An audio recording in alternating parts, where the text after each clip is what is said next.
کامیابی کا راز کیا ہے؟ بچوں کو بالغ ہو کر احساس ہوتا ہے کہ اصل کامیابی کھلونے جمع کرنے میں ہے، کھلونے جمع کرنے میں نہیں ہے۔ بھئی بچپن تھا، جب تک وہ بچپنے میں تھے کھلونے جمع کرتے رہے، اب جب کہ بالغ ہوئے اب انہیں احساس ہوا کہ کامیابی کھلونے جمع کرنے میں نہیں بلکہ تعلیمی میدان میں آگے بڑھنا ہے۔ پھر شادی ہونے پر معلوم ہوتا ہے کہ بہترین شریک حیات کا ملنا اصل کامیابی۔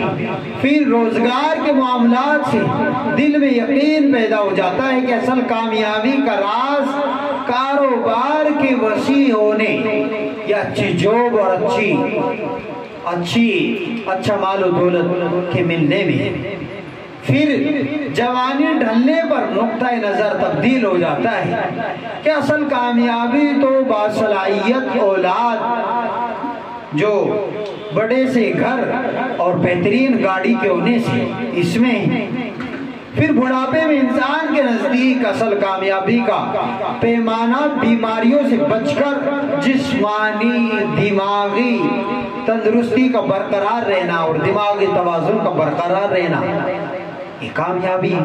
پھر بالآخر جب موت کا فرشتہ آتا ہے تو موت کا فرشتہ انسان کو لینے کے لیے آ جاتا ہے تو اب اصل بات کھل کر سامنے آتی ہے کہ کامیابی اصل تو یہ ہے کہ تمام تر دنیاوی تصور در حقیقت یہ تو بہت بڑا دھوکہ ہے۔ اصل کامیابی تو یہ کہ اللہ پاک کے احکامات اور حضور صلی اللہ علیہ وسلم کے مبارک اعمال میں ان میں کامیابی تھی کہ حضور کی سنتوں کو بجایا لا جائے، اللہ تعالیٰ کے حکم کی، اللہ کے قانون کی پاسداری کی جائے، جس کے لیے ہمیں وقت ہی نہیں مل سکا۔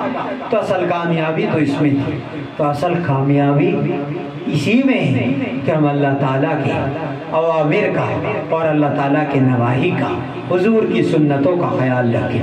اللہ تبارک و تعالیٰ ہمیں اوامر پر مامور ہونے کی اور منہیات سے بچنے کی توفیق عطا فرمائے۔